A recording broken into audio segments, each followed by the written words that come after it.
الو سلامت هستون، چطوری عزیزم؟ خوب هستی؟ مرسی عزیزم، فدات بشم، قربونت. میام هستون اون شیخ بود کلمیه که گفتی دعانویسی خیلی خوبیه. آره عزیزم، لطف میکنی برام یه نوبت بگیری، میخوام برم پیشش.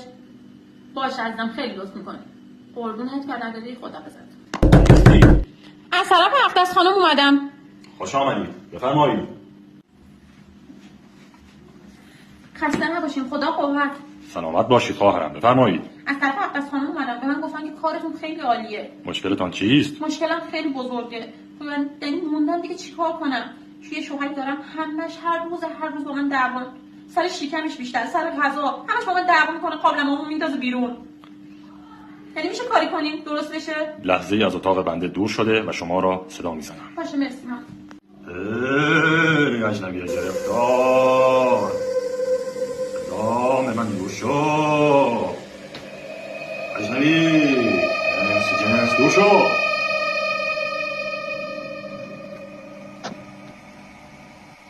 توماری برای شما نوشته جو را باید در آب، شربت یا چای حل کرده و در هنگامی که با شوهر خود دعوا کرده او را در این چیزهایی که گفتم حل نموده و به خور او داده. نتیجهش را 10 دقیقه بعد خواهید دید. وای یعنی جدی؟ یعنی 10 دقیقه بعد عمل می‌کنه؟ بله. خدا خیرتون بده، واقعا زحمت کشیدین. به همراه این دعا این را در زیر بالشت خود گذاشته و این را هم در شربت، چای یا به معمولی حل کرده و به او بدهید تا بنوشد و انشاءالله که مشکلتان حل شود.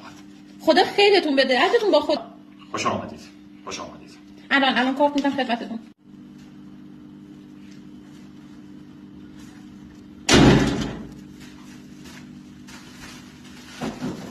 خانم نهار چی داریم؟ نهار هنوز درست نکردم، یه ساعت طول میشه آماده بشه. از صبحش کار می‌کردید؟ حالا امروز تصمیمم که تحقیقاتون یه کار مهم داشتم باش. الان آماده کنم. خسته شدم از دست تو و اقدس جون. دیوار پیشم اقدس جون نمیخوام ببینمت. از صبحش هم همش اقدس. الان آماده می‌کنم، یه نهار آماده‌ای. نمیخوام دوباره پیشم اقدس جونه. آره دیونه کردی. نه صبحونه نه نهار نه شام نه چای نه روزگار نه کوفته زهر مالی. از صبحش هم مثل سگ بدو بذار یه چای برات میارم. نمیخوام. بذار یه چای بخور حالا. من یه چای برات بریزم. چه چای خوش رنگی هم شد. بله.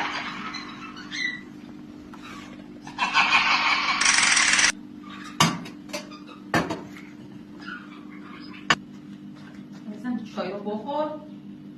الان من غذا آماده میکنم، همه سر صدا میکنیم.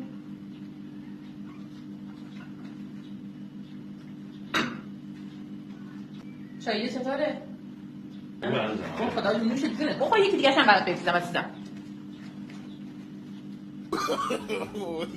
عزیزم تو واقعا زحمت کشی هستی. وای مرسی عزیزم. خواهش میکنم عزیزم. من میدونم وسط میخونه سر میره. از صبح شب بود پیش اقدس خانم مشکلی نداره. وای مرسی عزیزم. بذار من نهارم آماده. نمیخواد. یه چیزی من میخوام شما اون رو با کجا بیاریم. من نمیخوام شما. مرسی عزیزم، خدای شکر. اون لباسات هم پوست بدین تو شب برات لباس یه چیزی برات بگیرم. وای مرسی حقیقت عزیزم، من یه چیز دیگه هم دیدم. جانم، جان دلم، جان. یه سرویس خوشگل دیدم براش پس. بریم عزیزم، سرویس برات میخرم. آره سرویس اصلا طلا برات میگیرم. مرسی عزیزم، مرسی. عقدش باشه بعدش من میگم شب دعوتش. وای مرسی. یه غذای بیرون بعد یه چیزی براشون بگیریم. مرسی عزیزم. خواهش می‌کنم.